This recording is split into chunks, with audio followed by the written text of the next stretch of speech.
오늘 저희 아브라함 믿음의 이야기 오늘 마지막 시간을 좀 가지려고 합니다. 본문은 창세기 22장 1절에서 14절입니다. 창세기의 말씀 오늘 여호와 이레 22장 1절에서 14절 말씀, 우리 하나님 말씀 앞에서 다 같이 일어나서 말씀 앞에서 겸손하게 일어나서 한 절씩 저와 여러분이 하나님의 말씀을 교독하도록 하겠습니다. 그 일 후에 하나님이 아브라함을 시험하시려고 그를 부르시되 아브라함아 하시니 그가 이르되 내가 여기 있나이다. 여호와께서 독자 이삭을 데리고 모리아 땅으로 가서 내가 내게 일러준 한 산 거기서 그를 번제로 드리라. 아브라함이 아침에 일찍이 일어나 나귀의 안장을 지우고 두 종과 그의 아들 이삭을 데리고 번제에 쓸 나무를 쪼개어 가지고 떠나 하나님이 자기에게 일러 주신 곳으로 가더니 제3일에 아브라함이 눈을 들어 그곳을 멀리 바라본지라.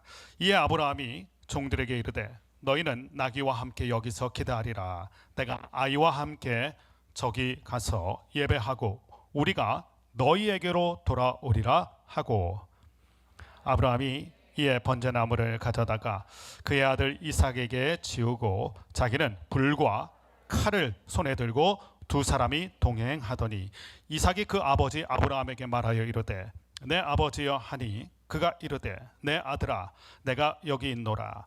이삭이 이르되 불과 나무는 있거니와 번제할 어린 양은 어디 있나이까. 아브라함이 이르되 내 아들아 번제할 어린 양은 하나님이 자기를 위하여 친히 준비하시리라 하고 두 사람이 함께 나아가서 하나님이 그에게 일러주신 곳에 이른지라. 이에 아브라함이 그곳에 제단을 쌓고 나무를 버려놓고 그의 아들 이삭을 결박하여 제단 나무 위에 놓고 여호와의 사자가 하늘에서부터 그를 불러 이르시되 아브라함아 아브라함아 하시는지라. 아브라함이 이르되 내가 여기 있나이다 하매 사자가 이르시되 그 아이에게 내 손을 대지 말라. 그에게 아무 일도 하지 말라. 네가 네 아들 네 독자까지도 내게 아끼지 아니하였으니 내가 이제야 네가 하나님을 경외하는 줄을 아노라. 13절 14절 같이 읽겠습니다. 아브라함이 눈을 들어 살펴본즉 한 순양이 뒤에 있는데 뿔이 수풀에 걸려 있는지라. 아브라함이 가서 그 순양을 가져다가 아들을 대신하여 번제로 드렸더라. 아브라함이 그 땅 이름을 여호와 이레라 하였으므로 오늘날까지 사람들이 이르기를 여호와의 산에서 준비되리라 하더라. 아멘. 앉으시기 바랍니다. 저희가 창세기 12장부터 아브라함의 믿음 이야기를 계속해서 살펴왔습니다. 하나님이 아브라함을 부르셨습니다. 믿음은 어떻게 시작되는 것입니까? 하나님이 내게 오시면서 믿음의 싹이 나기 시작합니다. 예수님께서 이렇게 말씀하셨어요. 제자들에게 너희가 나를 찾은 것이 아니라 내가 너희를 불렀다. 믿음은 이 부르심, 하나님과의 접촉으로부터 시작됩니다. 그리고 하나님께서 그 만남을 주도적으로 이끌어 가시는 것을 봅니다.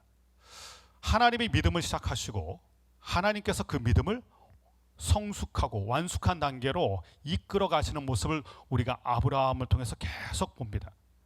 아브라함의 믿음 이야기, 믿음의 장부가 된 이 이야기는 아브라함의 이야기이기도 하지만 사실은 아브라함을 믿음의 사람으로 만들어 가시는 하나님의 이야기입니다.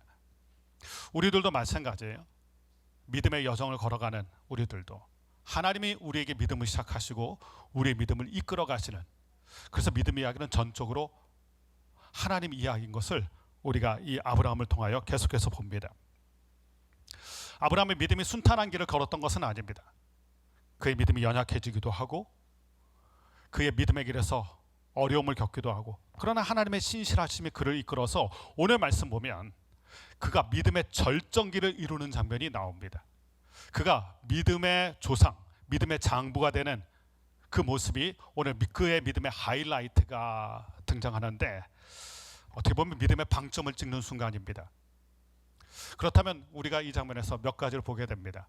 믿음이 견고해진다는 것은 무엇일까? 그리고 하나님은 그 믿음을 어떤 믿음을 기뻐하시는가, 오늘 말씀을 통하여 우리가 함께 나누도록 하겠습니다. 본문 1절과 2절을 다시 한번 읽어보겠습니다. 1절과 2절의 말씀 한 목소리로 읽겠습니다. 그 일 후에 하나님이 아브라함을 시험하시려고 그를 부르시되 아브라함아 하시니 그가 이르되 내가 여기 있나이다.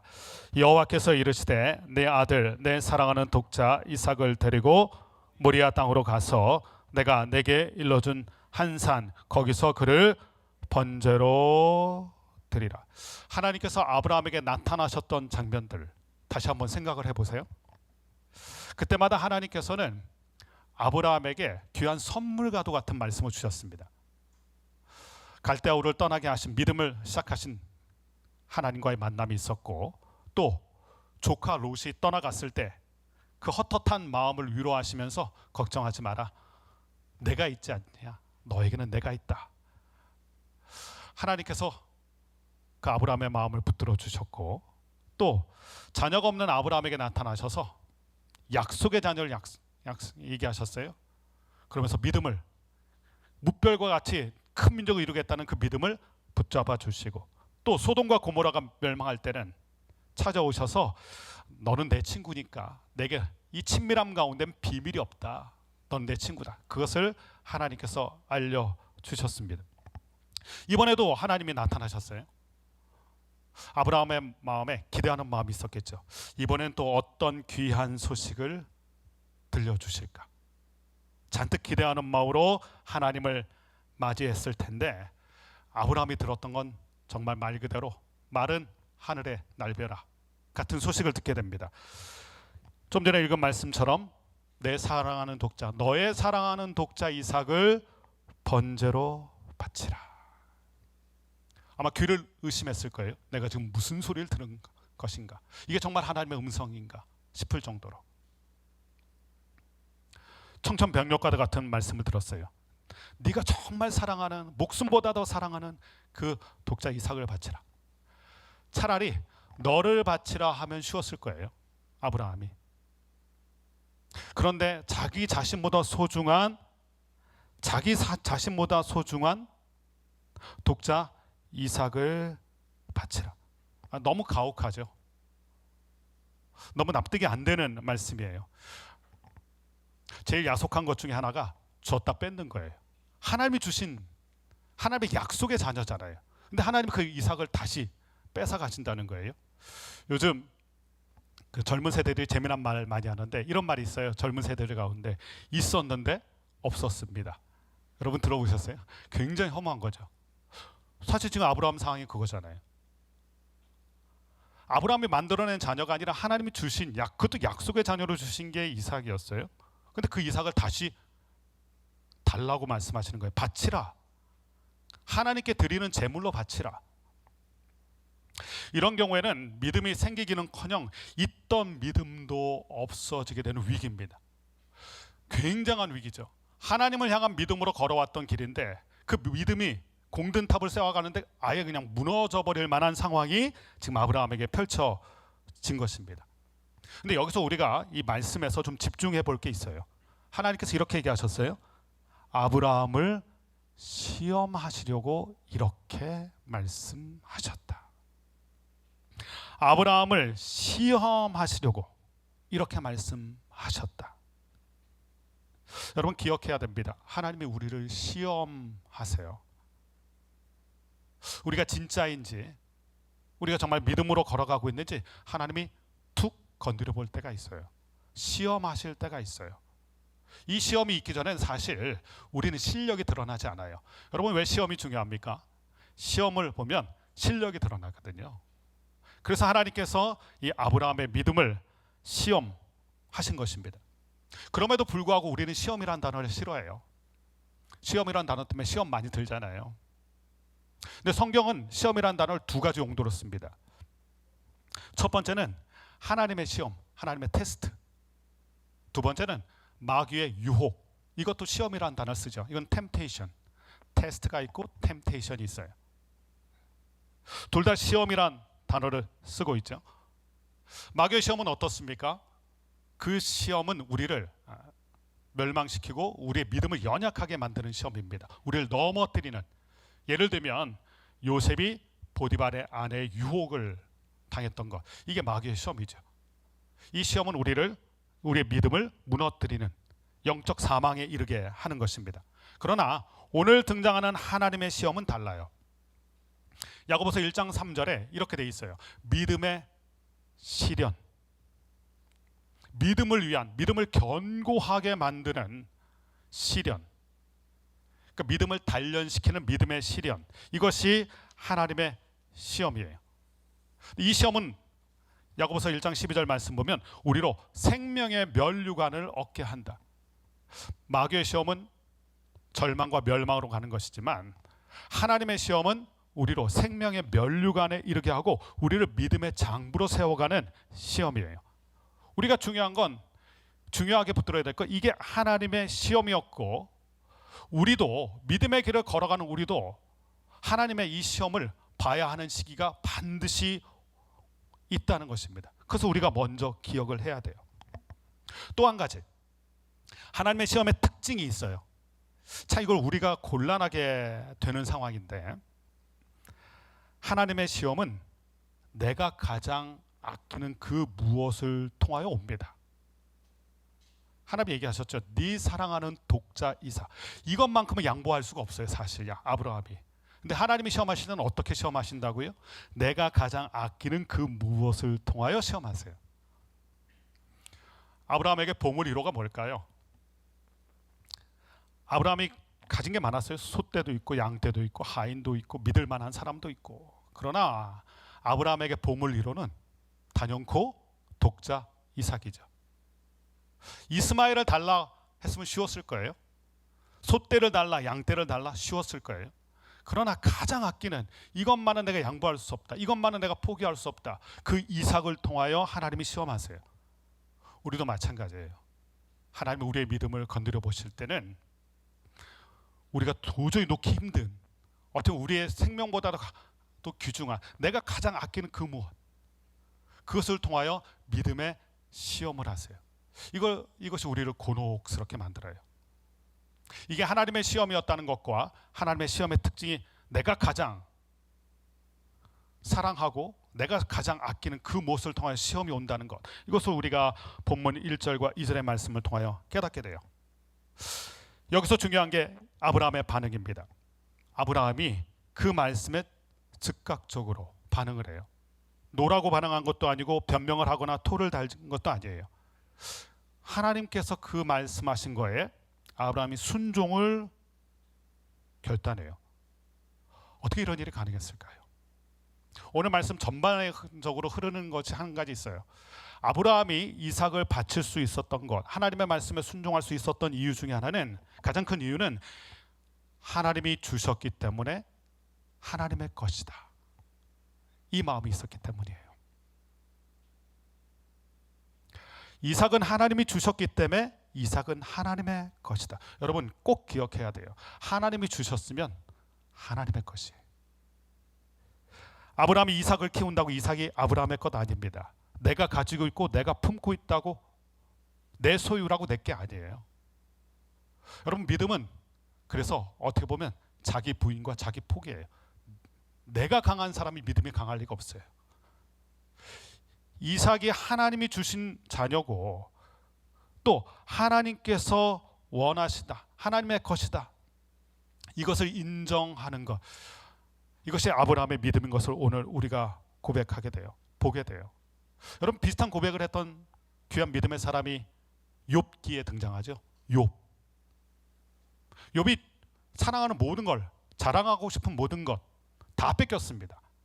다 사라졌어요. 그때 욥이 이렇게 고백했어요. 아주 중요한 고백이에요.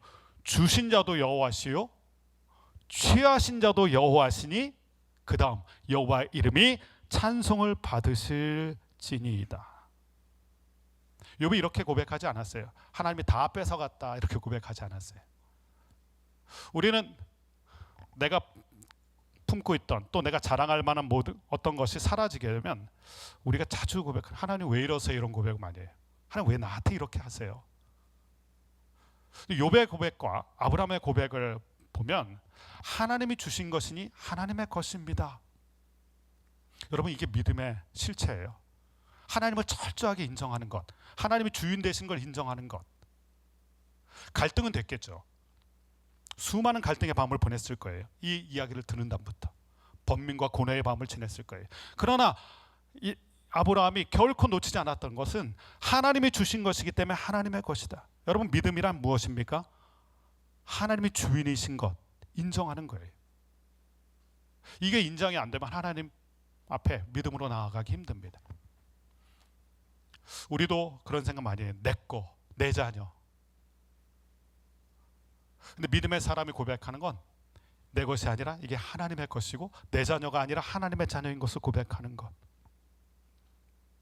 여러분, 내 거라고 생각하면 못 나요. 근데 하나님의 것이라고 생각하니까 취하신 자도 하나님이시니 하나님의 영광을 받으실 것이다. 아브라함의 마음에 이런 믿음의 고백이 있었던 거예요. 하나님이 주셨으니 하나님의 것이고 하나님이 달라고 하시니 또 하나님께 드린다. 참 쉽지 않은 고백이지만 믿음의 절정을 보여주는 아브라함의 믿음의 고백인 것을 우리가 알 수 있어요. 또 한 가지, 아브라함의 반응이 우리에게 도전이 됩니다. 아브라함의 이 마음이 도전이 되고 아브라함의 반응도 우리에게 도전이 됩니다. 3절 말씀을 보십시오. 그가 그 말씀에 이렇게 반응하는데 3절 같이 읽어보겠습니다. 시작. 아브라함이 아침에 일찍이 일어나 나귀의 안장을 지우고 두 종과 그의 아들 이삭을 데리고 번제에 쓸 나무를 쪼개어 가지고 떠나 하나님이 자기에게 일러 주신 곳으로 가더니. 눈에 들어오는 표현이죠. 아침에 일찍이 일어났다. 순종은 타이밍이에요. 그 말씀을 들었을 때, 그리고 그 결단이 들었을 때 주저하지 않았다는 거예요. 순종은 타이밍이에요. 즉시 순종해요. 들었을 때, 감동이 왔을 때. 근데 우리는 그렇게 하기 쉽지 않아요. 생각 좀 해보고요. 이런 말을 많이 하죠. 칠레 그 선교사라고 가 있는 선배님이 계신데, 선배 선교사님이 계셨는데 하나님께서 어느 날 감동을 하신 거예요.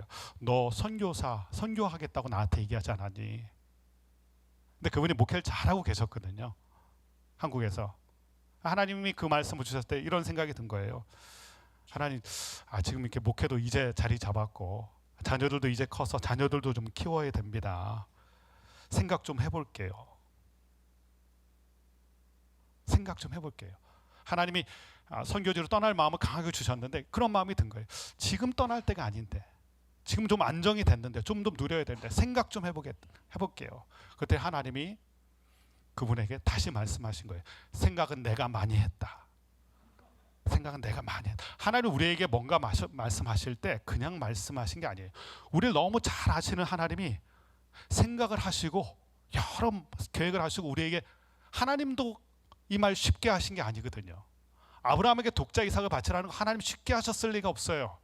그냥 툭 하고 던진 말이 아니에요. 하나님도 정말 생각 많이 하신 거예요. 우리는 순종을 결단할 때도 하나님 말씀하시는 걸 우리가 생각해보고 재보려고 해요. 그리고 내 타이밍에 맞추려고 해요. 우리가 지난주에도 말씀에 들었잖아요. 하나님의 방법과 하나님의 타이밍을 존중하는 것, 그것이 믿음의 태도다. 오늘 아브라함이 참 대단한 것은, 믿음의 조상이라고 정말 칭송을 받아 마땅한 것은 하나님의 것이기 때문에 하나님이 주신 것이니까 하나님의 것이다라고 고백하고 그 말씀에 즉각적으로 반응하고 순종했다는 거예요. 여러분, 들어보고 순종하는 건 순종 아니에요. 생각해보고 순종하는 건 순종하는 게 아니에요. 왜냐하면 내가 결정한 것이기 때문에 그래요. 내가 결정한 것. 여러분, 그리고 중요한 게 있어요. 순종은 그 말에 순종하는 게 아니에요. 그 사람에게 순종하는 거예요. 그러니까 중요한 건 무슨 말을 했느냐보다 중요한 건 누가 말씀하셨냐예요. 누가 말씀하셨냐. 순종은요, 그 말이 순종할 만해서 하는 게 아니에요. 그 말씀하신 분 때문에 하는 거예요. 그분이 이런 말을 하셨든 저런 말씀을 하셨든 그 분이 순종의 대상이기 때문에, 우리가 순종해야 될 분이기 때문에 순종하는 거예요. 아브라함이 그것을 보여주잖아요. 말씀하신 분이 여호와 하나님이시기 때문에 아브라함이 순종을 결단했던 거예요. 그 말이 하나님이 하신 말이 순종할 만한 말이어서 순종한 게 아니에요. 근데 우린 자꾸 하나님한테 이런 딜을 하려고 그래요. 생각 좀 해보고요, 들어보고요, 들어봐서 생각해봐서. 사실 이것은 하나님이 기뻐하시는 순종이 아니에요. 하나님이시기 때문에 순종하는 것, 그것이 순수한 순종의 모습이에요. 하나님이기 때문에 순종하는 거예요. 그 말 때문이 아니에요. 그것을 아브라함이 순종의 모습으로 우리에게 보여줍니다. 그리고 즉각적으로 그 하나님께 순종하죠. 아침에 일찍 일어나. 아브라함도 알았던 거예요. 이거 두고 생각하다가 못한다. 여러분, 우리가 그런 거 많이 경험하잖아요. 하나님께 뭔가를 결정했어요. 근데 생각하고 생각할수록 못해요. 내일 하겠다고 하지만 영원히 못하는 경우가 많고. 우린 생각할수록 못하는 존재예요. 순종하기 힘든 존재예요. 우리가 누군지를 잘 알아야 돼요. 우리는 불순종이 더 쉬운 사람들이거든요. 그러니까 생각하면 불순종하게 돼요. 아브라함도 알았던 거죠. 수많은 믿음의 시간들을 거쳐오면서 하나님 때문에 순종해야 된다. 순종은 타이밍이다. 알았던 거예요. 그래서 아침 일찍 일어나서 바로 하나님이 원하시던 그 길을 떠납니다. 그 순종의 길, 믿음의 길. 그 길은 독자 이삭을 바치는 길이죠. 등산하려고 모리아산 올라가는 게 아니에요.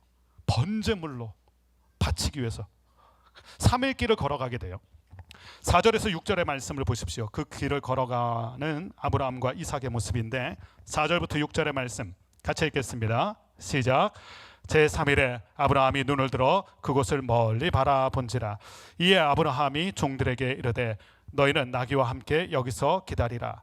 내가 아이와 함께 저기 가서 예배하고 우리가 너희에게로 돌아오리라 하고, 아브라함이 이에 번제나무를 가져다가 그의 아들 이삭에게 지우고 자기는 불과 칼을 손에 들고 두 사람과 동행하더니. 브엘세바에서 머물고 있었는데 모리아산은 시온산이죠. 그 자리, 예수님이 나중에는 이제 십자가를 지시는 그 자리인데 3일 길이에요. 3일 길이 결코 쉬운 길은 아니죠. 3일 길 동안 독자 이삭과 아들과 함께 그 길을 걸어가고 있는 길인데, 눈앞에 드디어 눈을 들어보니까 모리아산이 들어옵니다. 약속에 하신 그 하나님이 말씀하신 그 모리아산이 눈에 들어와요. 아무리 굳은 각오를 했어도 그게 현실로 눈앞에 들어오면 가슴이 벌렁거리고 오금이 저려오게 돼 있어요. 쉽지 않은 일이죠. 막상 그 일을 하려면 또 주저하는 게 우리잖아요. 그 장면에서 놀라운 아브라함의 고백을 듣게 되는데, 종들에게 이렇게 얘기해요. 너희는 우리는 올라갔다 올 테니까 너희도 여기 있어라. 그러면서 무엇이라고 얘기하냐면 우리가 반드시 너희에게로 돌아오리라. 우린 누굽니까? 아브라함과 이삭이죠. 둘이 올라갔다가 둘이 같이 내려오겠다는 거예요. 분명히 둘이 올라가서 한 사람은 제물이 돼야 됩니다. 그럼 혼자 내려오게 되는데, 아브라함 혼자 내려올 수밖에 없는데, 아브라함이 우리는 같이 내려올 것이다. 여기로 내려오게 될 것이다. 오늘 이 말씀이 굉장히 중요하죠. 아브라함이 도대체 무엇을 믿고 있었길래 드리게 되는데, 번제물로 드리게 되는데, 홀로 내려와야 되는데 우리는 다시 온다? 아브라함에게 이런 믿음이 있었던 거예요. 독자 이삭 번제로 바치지만, 내가 하나님의 말씀대로 번제로 바치지만 이삭은 죽어도 산다. 이삭은 반드시 돌아온다. 방법은 몰라요. 아브라함이 어떻게 하나님이 살리실지 몰라요. 그러나 아브라함이 굳게 믿었던 게 있어요. 아브라함이 약속의 자녀고 이 약속의 자녀를 통하여 무별 약속이 이루어진다면, 큰 민족이 되게 하겠다는 약속이 이루어지려면 이삭은 죽어서는 안 되거든요. 이렇게 죽어서는 하나님의 뜻이 이루어지지 않거든요. 물론 고민이 되고 번민도 되고 방법도 몰라요. 어떤 길인지 몰라요. 그런데 아브라함이 굳세게 믿고 있었던 게 있어요. 이삭을 번제로 드리게 되지만, 그러나 하나님의 약속은 신실하게 살아있고 하나님의 약속은 반드시 이루어진다. 그러므로 이삭은 죽어도, 번제물이 되어도 이삭은 살 수 있다. 이게 도대체 어떤 믿음인지는 우리가 모르겠어요. 그래도 어떤 방법인지 우리도 몰라요. 그런데 아브라함에게 이 믿음이 있었던 거예요. 그것을 신약 성경 히브리서에서 해석을 해줘요. 이 장면을.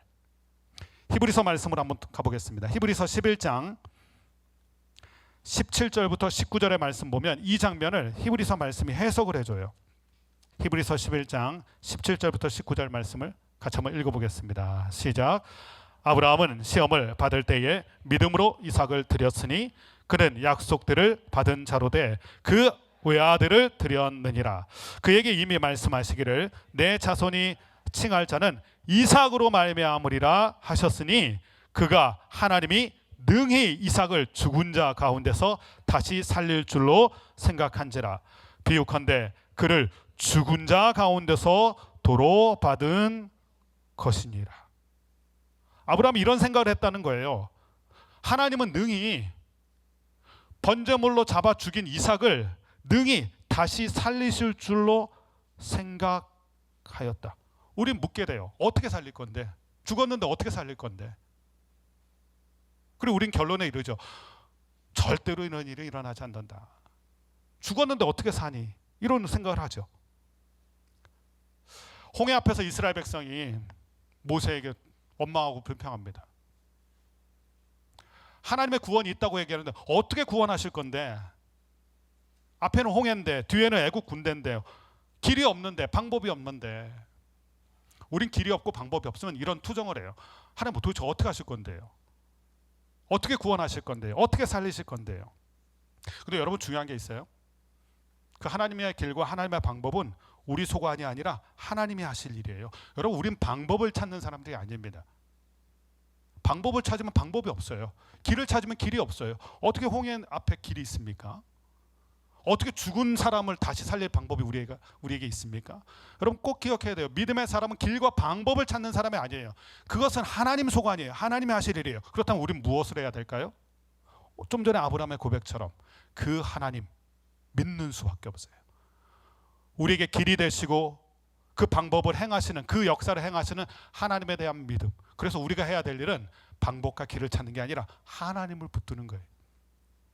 하나님 우리에게 이런 도전을 하실 때가 있고 믿음을 주실 때가 있어요. 걱정하지 마라. 내가 네 인생 책임질게. 우리는 물어요. 어떻게 책임지실 건데요? 어떻게 인도하실 건데요? 어떻게 길을 내실 건데요? 앞에는 광야인데요. 앞에는 홍해인데요. 그리고 이삭은 죽는데요.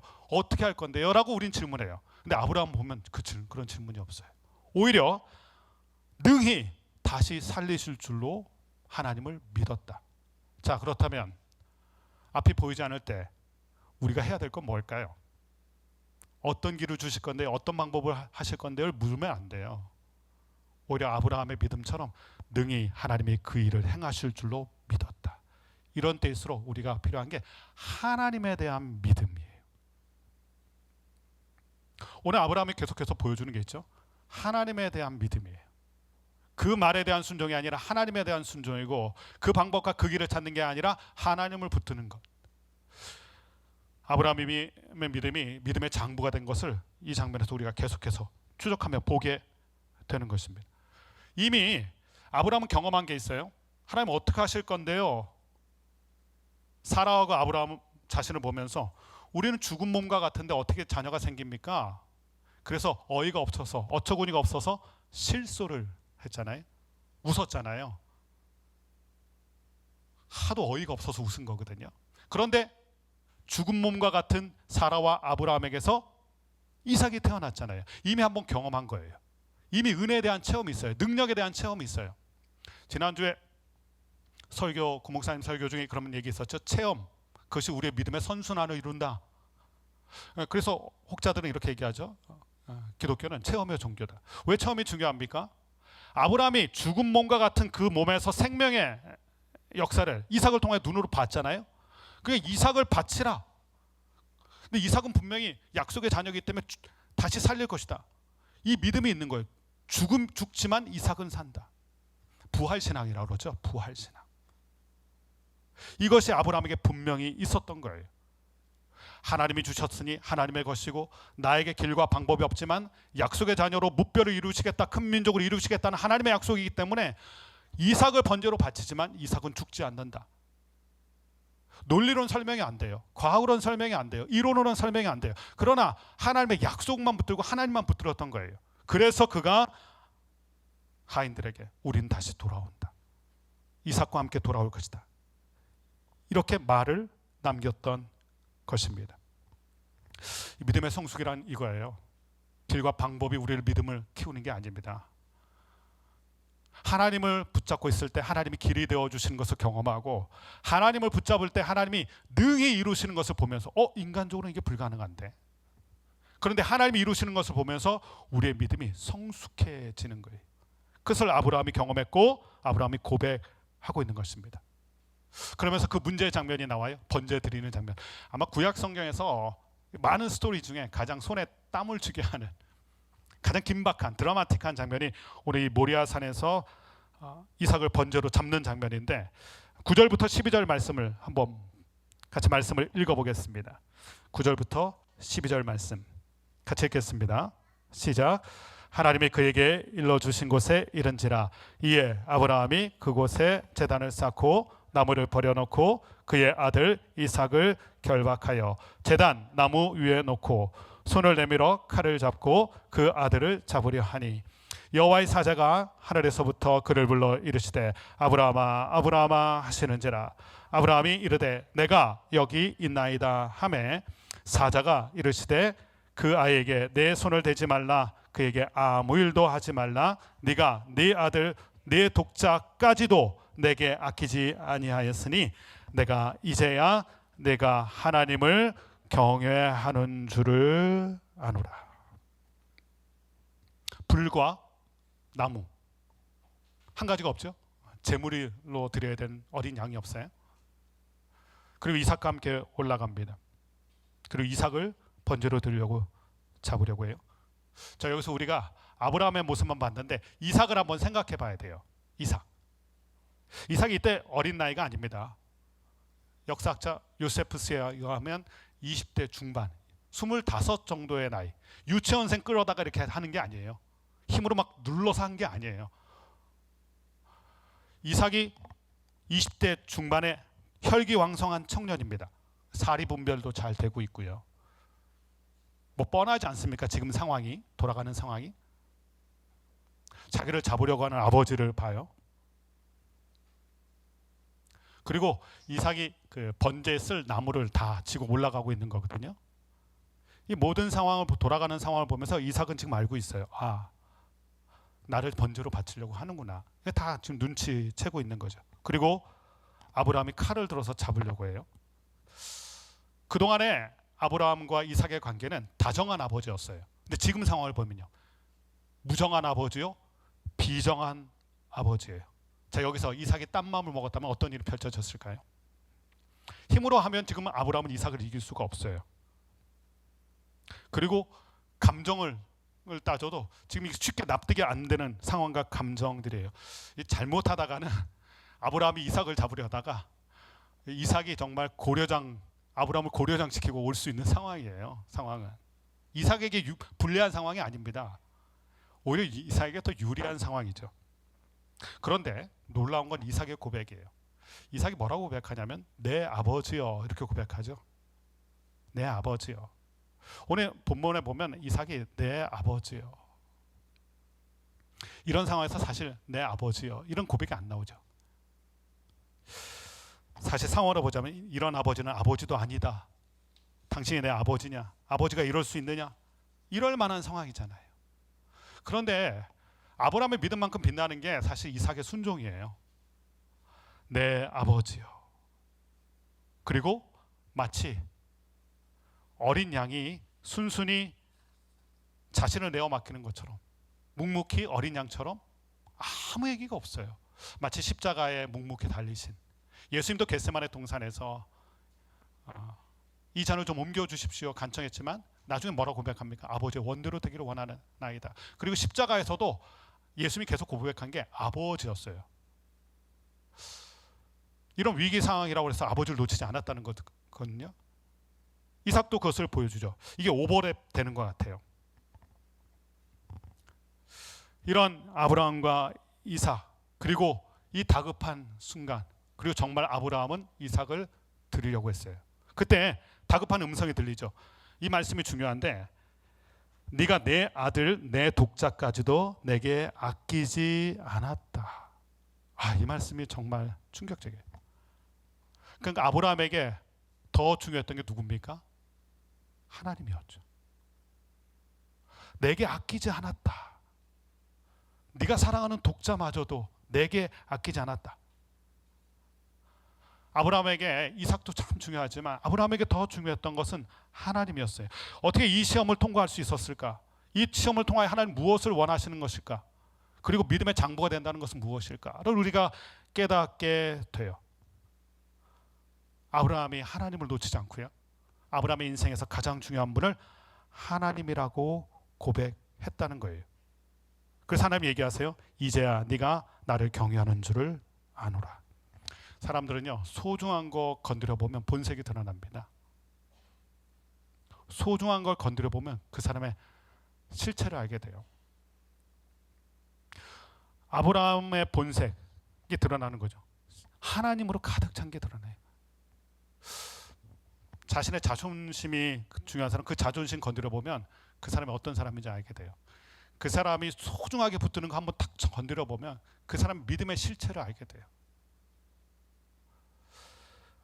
아브라함에게 가장 중요했던 것 이삭을 건드렸는데도 아브라함에게서 나온 게 뭡니까? 하나님이에요. 나는 하나님이 중요한 사람이에요. 나는 하나님을 사랑하는 사람이에요. 내겐 하나님이 중요해요. 사실 하나님이 이삭을 드리라고 했지만, 그러나 하나님이 원하시는 건 뭐였을까요? 하나님이 이삭이 필요해서 이삭 원하셨을까요? 이삭을 드리라고 말씀하시는 하나님 원하시는 건 이삭이 아니라 아브라함이었어요. 그날 하나님이 원하는 건 이삭이 아닙니다. 아브라함이에요. 정말 아브라함이 나를 향한 믿음을 붙들고 있는 믿음의 사람인가? 이것 확인하시기 위해서 이삭을 건드린 거죠. 그 소중한 걸 건드려 보면 그 사람의 실체를 알 수 있거든요. 근데 그 실체가 뭐였습니까? 하나님이 나는 더 중요하다. 하나님이 내 인생의 주인이시다. 하나님이 이것 확인하신 거예요. 여러분, 우리의 믿음을 어떻게 확인할 수 있나요? 내가 가장 소중히 여기는 것을 건드려 보면, 하나님이 건드시면 우리의 믿음이 드러나요. 그때도 우리가 그렇습니다. 주님, 나는 하나님을 한 분으로 만족합니다. 여호와는 나의 목자시니 내게 부족함이 없습니다. 그리고 그 하나님의 전지전능하심을 믿고 그 하나님의 계획을 믿고 그 믿음을 포기하지 않는 것, 이것이 오늘 모리아 산에서 있었던 아브라함과 이삭과 하나님의 이야기예요. 그리고 하나님이 인정하시죠. 네가 나를 정말로 경외하는구나. 하나님이 이거 확인하신 거예요. 통과한 거예요. 시험을, 테스트를 통과한 것입니다. 그러므로 우리가 이 지혜를 배워야 돼요. 하나님의 테스트 앞에서 우리가 어떤 답을 해야 되는지 오늘 아브라함은 정답을 보여줍니다.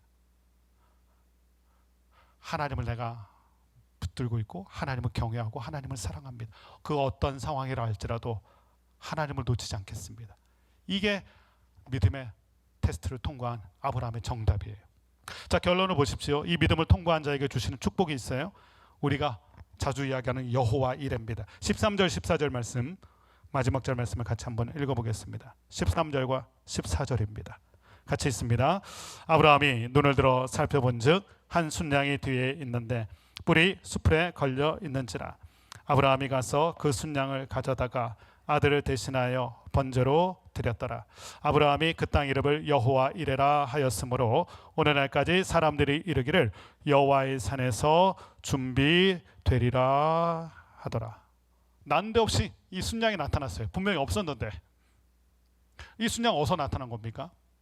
아브라함과 이삭이 믿음과 순종의 발걸음으로 모리아산을 오를 때 하나님께서는 이미 저 반대편 건너편에서 이 순양으로 준비하셨어요. 그리고 믿음이 확인되는 순간엔 이 순양이 보이기 시작해요. 우리도 마찬가지예요. 하나님 우리의 믿음을 시험하실 때 그 믿음 앞에 믿음으로 반응하기 시작하면 하나님이 준비하신 것들이 보여지기 시작해요. 하나님이 준비하신 여호와 이레의 축복을 누리게 돼요. 믿음이 드러나는 순간 하나님의 준비하심이 드러나요. 우리의 믿음이 하나님께 드러나는 그 순간에 하나님이 우리 위해서 준비하신 그것이 드러나요. 여호와 이레의 축복을 발견하게 되는 것입니다. 우리가 창세기 12장부터 지금 22장까지 믿음의 발자취, 아브라함의 믿음의 발자취를 보면서 하나님은 우리의 믿음을 어떻게 만들어 가시고 어떻게 견고하게 하시는가를 계속해서 보았어요. 그리고 오늘 믿음의 절정을 바라봅니다. 믿음의 절정이 무엇입니까? 믿음의 하이라이트가 무엇입니까? 결국 하나님에 대한 믿음이에요. 하나님이 말씀하시기 때문에 하나님을 믿는 거고요. 그리고 어떠한 상황이라도 하나님을 붙드는 게 믿음인 것을 아브라함이 보여주면서 믿음의 장부가 됩니다. 오늘 이 아브라함 믿음의 이야기를 마치면서 우리가 붙들어야 될 게 있어요. 믿음을 시작하신 분이 하나님이에요. 그리고 그 믿음을 완성하실 분이 또한 하나님입니다. 그렇다면 우리는 무엇을 붙들어야 되나요? 사람과 상황이 아니라 하나님을 붙드는 것입니다. 두 번째는 길과 방법을 찾지 마세요. 우린 자꾸 길과 방법을 찾아요. 그래서 하나님 나한테 어떻게 하실 건데요? 어떻게 인도하실 건데요? 어떻게 성공시키실 건데요? 그러나 우린 길과 방법을 찾는 게 아니라 우린 하나님의 얼굴을 찾는 사람들이에요. 참된 믿음의 사람은 길과 방법이 아니라 하나님을 구합니다. 그리고 하나님이 길이 되어주시는 것, 하나님의 방법이 되어주시는 것을 우리가 경험하는 게 믿음의 세계예요. 그리고 한 가지 더 기억해야 될 건 하나님이 시험하실 때는 우리가 가장 소중하게 여기는 것을 건드려 보세요. 그때 우리가 하나님의 테스트인 걸 잘 기억해야 되고, 그때 그 소중한 거 붙잡는 게 아니라 소중한 것을 주신 하나님을 붙들어야 됩니다. 그래야 믿음으로 통과할 수 있어요. 그렇게 우리의 믿음도 연약한 믿음이지만 하나님을 붙잡음으로 말미암아, 하나님을 바라봄으로 말미암아 저와 여러분의 믿음도 아름답게 열매 맺고 견고한 믿음이 되고 믿음의 장부가 되어지는 귀하고 복된 역사가 있게 되기를 주님의 이름으로 간절히 축원합니다.